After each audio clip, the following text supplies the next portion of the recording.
Hello, welcome to 30 Minutes. I'm Rick Anthony. Today's topic we're taking from the headlines, all too often, of daily newspapers. Instances of children being abused, of children being stressed out, cyberbullying. The topic today is bullying. And my guest today is someone who has taken this on as a cause to educate, to provide support for families who are victims of bullying in the schools and in other settings as well. My guest today is Dr. Claudio Cerullo. Cerullo. Yeah. My pleasure, Mr. Anthony. Thank you for having me. Please don't call me Mr. Anthony. Rick, thank you. This is a fascinating subject, regrettably a subject that more and more people are concerned about for reasons that you know better than I. Sure. But the statistics are just harrowing of children who are being abused in so many different ways. Correct. Not only by their peers, but by adults, and that's the worst.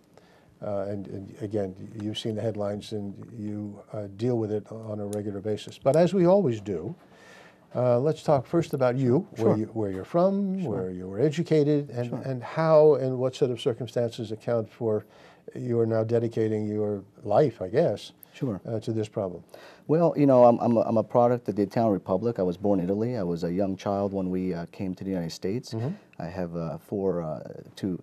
three siblings, but they're much older than me. So, you know, it was kind of You were the baby? my parents were practicing Catholicism at age 43, to say the to say the least. But I remember that Russian roulette. Correct, Yeah. correct. But I'm here to serve a purpose. I think I've been very fortunate and blessed to have served in the education venue for over 20 years. And what's interesting about many of the venues I've served in, I've gotten to kind of expand the spectrum from pre-K to college and everything in between. So fortunately and unfortunately, I haven't just been in one position for 20 years because I've gotten to really understand education and what they call the P16 So you've Council. been a teacher?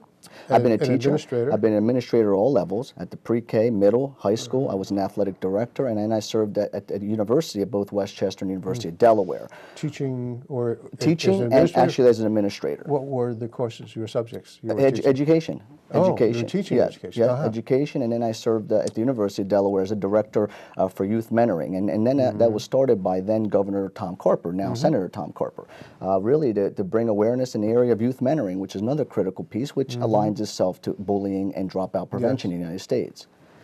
But we were talking before. Sure. And I was telling you, I think we've all had some experience with bullying growing up. You told me your story. Correct. And I can Right. can match you with their stories. Sure. But it seemed to me that people in your generation and my generation had, call it resiliency. We were able to deflect it. It hurt, God knows it hurt often. But somehow it did not affect us the way it apparently is affecting some children today, to the point of destroying themselves. Right. And it's horrible. And we're going to talk about all the contributory factors. But what accounts for this difference of what I'm calling resiliency? So that we grew up, we were able to handle it. We're not deformed mentally, emotionally in any way, so far as I know. What's wrong with today's kids? Well, you said that, you know, perhaps you were not affected. I was affected. So it depends on, you talk about the resilience. And some kids, they're affected, even today, and perhaps as part of my generation, but they never spoke to anyone about it. Yeah. Because in part, in my household, you know, my father being the patriarch and the dictator from the Italian household, you wouldn't come home and tell them that you were victimized or you were beat up or you were picked up or your backpack was stolen or whatever. The other piece of it, my parents were Italian immigrants and they didn't have any money. So, you know, part of the other issue was I never had name brand stuff. So I was taunted and teased and punched and, you know, broke my nose one time. And I remember I went in the shower and washed it off and it was broken, never put ice on because I was afraid that if my father would see that, it would be much worse than the kid that did it to me on the schoolyard after school. And all because, you know, of in my case, ethnic bullying, being called. So you suffered in silence. Correct. It suffered in silence, as many kids do today. But in my household, well, when I still remember this, I came home and I was all beat up. Correct. And my mother said, go back out and Right. beat him up. Now think about it. Let's stop. I went out and I beat Elmer. I beat the heck out of him. So you promoted. See, so your parents say to fight back, which we know that, you know, you're only really promoting the systemic issue You're of absolutely violence. right. But again, a simpler time when Correct. I drew a line and said, and Elmer understood it from that day forward. Understood. He was not going to hit Correct. me. If he did, I was going to hit back. Right, but today, guess what kids are doing? They're not going to fight back with their fist. They're going to go and get a weapon of some sort, and that accounts for 87% of our school violence issues, because we're not going to conflict mediate anymore, Rick. We're not going to talk about, you talked about some of the issues. We used to be able to talk. Yes. In your generation, in my generation, we had family dinner. Yes. We prayed before we sat there, and we talked about our days. We don't do that anyway, because everyone is going in opposite directions to get kids to various athletic events and whatever. So those types of conversations, they're not really existing the way they were back in perhaps the ending of even my generation. Yes. Today, it's very easy. You know, if I don't like you, you know, there's other ways of remedying them. I don't want to talk it out because you're not listening. You know, the principal's not listening, teacher's not listening, my parents are not hearing me, so I need to take on that so-called bully, that perpetrator that you went to use your fist, and I'm going to take care of business perhaps with some type of weapon. Either my father's handgun, or I'm going to get some way because I can't tolerate this anymore. If I can't do it that way, a lot of children, as you know right now in the United States, teen suicide is the third leading cause of death. They're going to take their own lives because the threshold, the intolerance is overwhelming. Okay, well, let's go back to your journey. So, at some point, tell me the circumstances under which it occurred to you to create the anti-bullying nonprofit that you now head up. Well, you know, after 20 years of education, over the past 2 years, I've been getting a lot of support from parents. And as a former school principal and teacher and educator, you know, this was my area of expertise: school violence prevention, anti-bullying prevention. But while I would implement these types of procedures and policies and programs in my own settings, I really didn't scope outside of that. I didn't go much more outside of my own school or school district. Roughly, though, after doing 10 years of research in the area, I was approached by a local parent group that deals primarily with children with what we call hidden disabilities, those with Asperger's, autism, ADD, ADHD. You know, they came to me in a plea of saying, well, you know, my child, among many, are of greater risk because of their disability. And they said, you know, why don't you put your good work and your knowledge base into an organization? I did not really understand how, you know, to start to develop it, but we got some financial support. We got some other parents involved. We got some community affiliates involved. And in 2011, in November, Teach Anti-Bullying Incorporated kind of, you know, enveloped into the organization. It is 1 year today. And the folks that work with me, you know, while I'm my worst critic and say, you know, we have to do more, we have to do more, they remind me of just how much we've done in 1 year's time, and how many children and families we've supported, how much financial donations we've given to buy tombstones for children who have committed suicide. One young lady, a little 10-year-old in Illinois, we've given scholarships to kids to GSA, Gay Straight Alliances, in our local high schools. And that's part of our mission. Our mission is education, it's awareness, and it's giving back to support these families. And it's national? It's national, yes. We're here Delaware Valley based, but we travel all over the United States. I was part of the Governor Bobby Jindal's first conference on anti-bullying last year. I was a keynote speaker. We've traveled to local universities across the country. And then we really kind of interface with local and national media outlets. And this is the only organization of its kind, the first of its kind? In this local region, I don't think there's anyone doing this. In fact, I know there's no one doing this in this region. But are there other national organizations? The PACER Center is actually the national, and then you have stopbullying.gov, which is a Washington-based federal organization. And then there's other affiliates across the country, but certainly kind of providing similar messages. But what is there that's unique or really distinctive about your organization? Well, I'm going to tell you, I think the one thing is that I come straight from the classroom, and I understand working one-on-one with children and families, and I've seen it. You know, it's not like you can say, well, you know, the psychologist can give you theory, the pediatrician can give you some theory, but, you know, I've lived it, I've seen it, I know how to fix it. And I think that that's what's separate. You know, it's basically from an educational standpoint, you don't bring in a cardiologist to talk about bullying. Your doctorate thesis was on in school violence prevention. School violence prevention. Why? Why did you select Well, that? you know, when you have to do a doctoral dissertation, the first thing that your advisor is going to tell you is to make sure you do something that's an interest of you, or you will never complete it. So for me, it really took a look at, you know, why are our children coming to school inherently more violent today than they did probably 40 years ago? And there's various aspects of why. So we know, and the research tells us, there's a direct correlation behind school violence and bullying. That's a fact, and we don't deal with allegations. We deal with facts from the Center for Disease Control, the National Crime Prevention Council, the Department of Education. Is there a legal definition of bullying? Sure. What is it? The American Psychiatry will basically define it as such. You're going to hear the operative term, the imbalance of power. So essentially someone who perhaps possesses more physical, intellectual, mental balance or power than you. But it really comes down to someone seeking some physical dominance and to cause you either physical or emotional injury. And the reward is the satisfaction of your intrinsic or extrinsic injury. Now, let me just qualify, because what is left out in the policy in many of our schools across the country, including our own state, is the criteria. And you probably know that principals, teachers get phone calls every day because bullying is now a tagline. But there's a difference between what is really bullying and what is not bullying. And it's based on a criteria, and that is looking at the duration of the incident, the frequency, the intensity, and the power base. If those criteria aren't in place, you really don't have bullying. What do you have?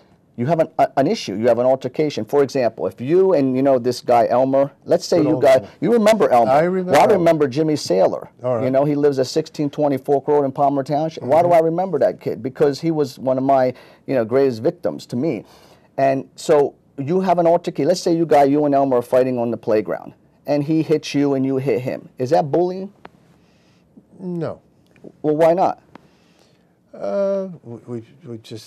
We had an altercation. It's Correct. not necessarily bullying, Right. unless How does it become bullying?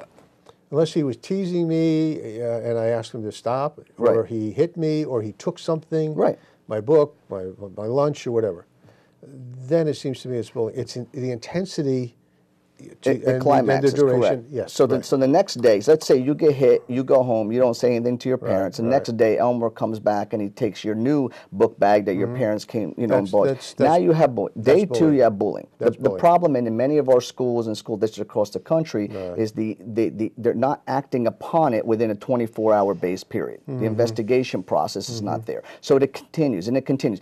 But in addition, we have athletic events, things that occur after school, community events. I mean, bullying doesn't just take physically in the schoolyard or the community center. Now, the nuclear weaponry is cyber in nature. So there's physical bullying. Well, you have the physical, you're verbal, and that is basically, as you and I have been privy to that. Right. But then you have the relationship bullying. And then there's the silent or the unseen bullying. Using technology. Cyber technological advances through sexting.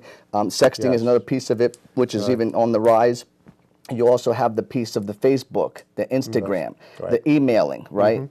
But then you get into the relationship bullying. That's cowardice bullying. Well, that's basically saying that you and your buddy, you're really cool, but the kid who has a disability, either physical or mental or some impairment, he's not good enough to be part of your group. So you're going to ostracize that person, just like me, based on the fact that I didn't have the cool jacket, or I had the Bobos. Remember Bobos? No, I don't remember. You don't remember Bobos? My generation, Bobos, where you didn't really have name brand stuff. Yeah. So you were insulted based on the fact that you didn't, have the attire that most kids have today. What's a Bobo? Bobos are sneakers without name brand. Oh. They weren't Nikes. Okay. They were didn't have a name. They were whatever my parents could basically afford to put on my feet. And that's what I went to school with. But you were insulted every day because I wore Bobos. You went to the wrong school. Well, you basically you get a lot of abuse for not being cool, Sure, and what that does intrinsically to you is that the whole adage that you and I grew up with the sticks and stones may break your bones, but names or whatever, it's really reversed. Yeah. Because we can heal from the lacerations of a cut, from a broken bone, but today, and I have a daughter who's 9, is in the 3rd grade, but God forbid, she's insulted based on perhaps, her gender, as we would refer in derogatory way to girls and whatever, they don't heal from those scars. It is in many pervasive. cases. There's no question about it. It is systemic in nature. And it's not going to stop unless what? Fill in the. Well, here's the thing. Children ask me all the time. They say, Dr. C, are you going to make bullying stop? And quite frankly, Dr. C, and that's what they say. Yeah. And I say, and I tell these children all the time, I'd be lying to you if I said that I could make it stop. It is a collaborative effort. You had a lieutenant just recently with you from the Radnor Police Department, and it is collaborative. It is law enforcement. It is our parents, which play a key role in the parent in the home. Our teachers, our administrators, our faith faith-based community, Yes. it is not one person, but part of the message, part of the key, just like whether it's autism awareness or cancer awareness, the awareness campaign can't just occur in October, which is National Anti-Bullying Month. It must be thematic, Sure. in that we're teaching these character education values bi-weekly in our schools. Kids are engaged not through policy but through systemic programmatic infrastructure, and they're learning how to get along, where they're not told, just go punch them in the face. Yeah. There have to be some building blocks. Well, let me go back to another question. You were a nonprofit. Yes. Teach Anti-bullying. Anti-Bullying, Inc. And you mentioned various constituencies a Yeah. moment ago, parents, et cetera. You're targeting parents, students, No, educators? we target all of everybody. them? But even, we have a good partnership with our district attorney in Delaware County. We work with local affiliates. We work with business affiliates. I mean, and as we kind of can talk about this, if you were that bully when you were a child, or I was a child, guess what? You grow up into that adulthood bully, and we work with them. I've worked with them. So, So you're dealing with bullying in the workplace bully, as well, of course. not just the schools. Which we tag what at our age? What do we call that? We don't call it bullying. We call it what? Discrimination. Harassment, right? Yes, harassment. So at an adult level, we're harassed, we're victimized. Okay. You could still be victimized for being Lebanese. I could be victimized for being Italian. We could be discriminated for being gay, right? Or perhaps for having a disability, or for being Lebanese. Sure. You're just not what we want, because we're an homogenized group of white people, Americans, and perhaps you're perceived as some, ethnic foreigner. Yeah.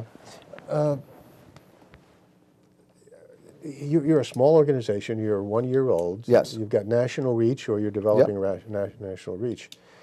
But how much of a dent do you think you can really have in this problem? You have written a couple of books that are available on Amazon or Barnes and Nobles. Or Barnes and Noble. Stop Bullying Me. This is for children. This is for children K-8, yep. So it's kind of a workbook for them. Well, it's an understanding that that you parents use? can read, and why this book is so important is that it really helps children with hidden disabilities like autism and Asperger's understand what bullying is in a very simplistic nature. The parents can work one-on-one, or the guidance counselor principal can So read. it's intended not just for the child, It's but really for for an the- adult. Correct. To engage in conversation. Absolutely, that's right. And this is the same? This is more of a working book called Teach Anti-Bullying, and this one was developed for parents and teachers to really kind of break down what bullying is, how to, on a very generic level, understand how to work with it, and again, for children in the K-8 environment. And this is the cover. This is the cover of the newest book. This is now a international bestseller called Amazing Grades, and myself and 101 other authors came together with Pat Wyman, who is an educator from howtolearn.com in California, and I wrote the chapter on how bullying affects academic achievement, which is really a direct correlation of when children are victimized. That first sign is looking at their grades. It seems to me, and this is an interest of mine, Doctor, I teach a course in managing the multi-generational workforce. So now we have multi-generational bullying. Correct. Both ways. Right. The millennials going up and I guess the boomers coming down. That's correct. Yeah. You deal with that as well? We deal with that as well. And again, you look at delusion of grandeur. We've dealt with that. You've dealt with that. But it is cross-sectional, cross-cultural, cross-gender. Well, we're becoming a much more pluralistic society. Right. With the increase of the Hispanic community, the Asian community, all of which, if done right, enriches us and makes us a better society. That's right. But I guess we do go through periods of this bullying or antagonism and so on until we get over this issue of difference. The problem is that we can change behavior. We know that. We can modify behavior. Permanently? We can modify behavior, sure. All right. We cannot change attitude. If people, but attitude precedes behavior. Well, but behavior, if a child perhaps has a behavioral issue, we can modify that. So there's some force modification. We can do that in our schools. Yes. And what's hard about that if we don't get the parental support at home. Yes. But the problem is if your father, your grandfather say that you should not like African Americans or you should not like gays, you are going to teach your children and your great-grandchildren. So that's kind of where my issue is. That's the attitudinal infrastructure that will never change if people don't tend to say, you know, we're all, as President Obama says, we're all created equal. You know, the Constitution says that. The Gettysburg Address said that. But he wasn't the first one to say it. He wasn't the first one. He may take credit for it, but you know, he's not the first and certainly one to say Dr. Martin Luther King said it. So the problem I is think that Christ said it somewhere along the line. Who? Christ. Well, Somewhere he must have said but it. again, that's from a Christian Catholicism Yeah, right. standpoint, you know. And again, you're going to have these factional groups that are going to say, "Well, I don't support it. If I don't like you because you're African American or you're gay, I'm never going to like you." And there's your issue of ethnic and racial bullying. How do you stop that? It goes back to the family. It always goes back to the family unit, and that's the why, disintegration of the family unit. That's correct. For all the reasons we all talked about. That's correct. Single parents, Right. Divorce, households where both parents work, current divorce, income, etc. Yeah. our current economic structure. Yeah. And how do we reverse that? We're never going to go Very, back very to challenging. never going to go back to what we were. Never. But whether it's diabetes, autism, Yes. or cancer awareness, we need the awareness. And the awareness piece is critical to truly understanding what bullying is and what it is not, and getting our parents involved in our school. One of the 3 areas that the school administrators, from the superintendent down, from the school board down, in the United States, is lack of parental involvement in our schools. That's across our nation. Well, we've been saying that for years. But why do you think that is? Why don't parents come back to school? Why don't they come back to school night? They don't get involved. What do you think the reasoning is? Tell me. Because they were victims of their own ethnic, racial type of ostracism. They were bullied themselves. They were suspended. They feel that they didn't get any justice then, and they're not going to get any. They're just going to be basically politicians. They're going to come in, and we're going to talk about, and nothing will get done. So they figure, what's the point? I'm not sure I agree with you. I think Well, parents, that's okay. We can agree to disagree. Sure, and that's good. Yeah. I think it's more that parents are intimidated by their children these days. Well, they're intimidated by what they don't know. Because if you're not an educator, Yes. and you come in to sit in front of the principal, the superintendent, Right. and you're given this lingo, just like if a lawyer is talking to you in his own language, they don't know what you're saying, especially if they have children with special needs and they're not really knowledgeable of with an that. IEP or 504. So agree with parents are not going to, there's the intimidation. So in Yes. most cases, they need an advocate to interpret what you're actually saying to me. You know. I think that's part of it, but I go back to what I said originally. I think many parents, are intimidated by their children. Okay. Because their children are being empowered now by social media, Right. by a school system, Right. by a culture Correct. that says you're special. There is no winning or losing. Right. Everybody wins. Sure. You know, you've heard this all, Sure. and you know it better than I do. But there's a kind of egalitarianism that's settled into our culture, and it's not good. So that yes, we are all equal in the eyes of God. Right. But that doesn't mean equal outcomes. That's right. It means equal opportunity. That's right. Well, we're being taught that outcomes, or somebody's being taught, that outcomes are more important than opportunity. Well, you just mentioned a great operative word, the outcomes. Yeah. The outcomes, and right now with the No Child Left Behind mandate that George Bush left us with, everything's an outcome. Everything is about accountability. Teachers and principals and superintendents, they're under a great deal of pressure to get from A to B. And a lot of the stuff in the middle, like bullying prevention, it's not that they don't want to get involved, not aware of it. They don't have the time in the day to address every issue that's suspected to be bullying or violence in nature. And that's because of the No Child Left Behind? Well, I think that's part of the pressure, the overwhelming pressure to make what we call AYP, you know, to make that annual yearly progress, you know, to hold the schools and school districts accountable. You're not suggesting they shouldn't be held accountable? I think they should be, but there's a lot in the law itself that makes it overwhelming to get for a certain area to a benchmark. And you talk about the outcome, and there's also the other piece of it, and this is from the top down, is budgetary constraints. They want to do these types of programs, but the question is, who's going to pay for it? You know, one of our local representatives in Westchester, Dan Truitt, is... But all of that suggests that the responsibility should be relegated to the schools. Correct. I think we're both saying... Absolutely. It starts with, and should start with, and should be the primary responsibility of the parents. Starts at home. Yeah.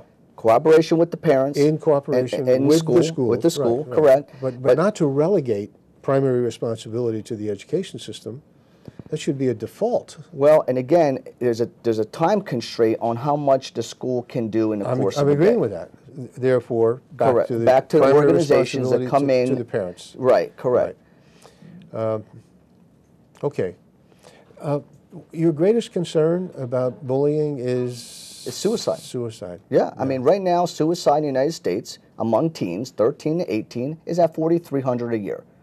We've lost 362 children since Columbine to assisted suicides, you know, and 4,300 roughly a year. It is the third leading cause of death. That's the Center for Disease Control. And in part, many of them have been victims of some form of cyberbullying in nature. And do you see this increasing? No, it has increased over the past 10 years. But do you see it continuing to increase? Of course, of course. And again, it's no fault of anybody. I mean, you can point a finger at the parents, at the schools, at whomever, but we cannot finger point anymore. We have to collaboratively come together to do three things. I tell kids all the time, I tell parents, kids have to come to school feeling good about who they are intrinsically. Agreed. Okay, number one, they have to feel safe, which we just know, you know, what happened at Sandy Hook, you know, and thirdly, they have to get the best possible education that our teachers have to offer them. Well, wait a minute, though. Excuse me. Sandy Hook was safe. Correct. You would think. And those kids apparently came from a almost storytelling community, idyllic from all descriptions. Correct. Good families, good community, good social structure, etc. People were helpful to one another, the old-fashioned you know, small town.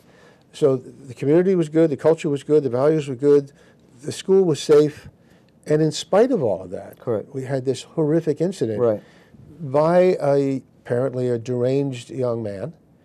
Was he bullied? I don't know. No, and you know, again, you know, there's been a lot of suspect. You know, Sandy Hook was not something. You know, that wasn't like, well, that was a bullying-related incident. I mean, people pointed whether the child, you know, the young man had Asperger's, whether there was some level of mental illness. The bottom line is, they can dissect and do autopsies all they want. The incident happened. He wasn't even from the community, but it just goes to show that. Let's back to 2011. In the United States, we've had 336 school shootings since the first one took place in Texas massacre in Texas, University of Texas in '66. The first high school shooting in '74. Were the shooters youngsters, or were they? Well, that adults? was the first school shooting on a college campus. At the high school level in New York. And High Point, New York, was the first high school shooting in 1974. We've had 366 in the United States. And since 2005, when bullying really came to the surface as a tagline, we've had 110 bullying-related suicides, where I've told you the statistics from the Center for Disease Control is 87% of our young people say there's no real reason for us to talk about it anymore. I've talked to you, I've talked to the principal, and they basically resort to the lethal school violence type of, and then it happened at Columbine. Eric Harris and Dylan Klebold, and it happened at Virginia Tech with Chung Soy-Hu. And Michael Carney in Paducah, Kentucky. They were all victims. They were victims because they were taunted and abused because they were gay and they were gothic in nature. And they were, you know, Chung Soy-Hu, who was ethnic like you and I, he was from Korea. And since middle school, he was taunted because he didn't speak English very well. So he took out 32 people. You know, Columbine, 13. Paducah, Kentucky, 3. I mean, and again, it just happened last week. It happens, and it's going to continue to happen until we have safeguards. And again, Rick, post 9/11, what did our country do? We developed what? The Homeland Security. Homeland Security. We take our shoes off. We go on a plane. I got to take my belt off. Somebody can come into any school today, for the most part, right? Then we reached the point where we said, or some people said, Homeland Security is infringing on my individual rights. So now we have to make a decision to trade off individual rights for the good of and security of our culture, our society. Well, I think we've only scratched the surface of this, and the control room is telling me I've got to wind it up. I really appreciate your being here. It's a powerful, powerful message. And if anyone is interested for more information or to engage you in a program, they can go to www.teachantibullying.com. Teachantibullying.com. Thank you very much for being here. Thank you, Rick, for having me. Appreciate your time. We'll have you back. Thank you. When you have more progress to report. Until next time, this is 30 Minutes. I'm Rick Anthony. Take very good care of yourselves and pay attention to your kids.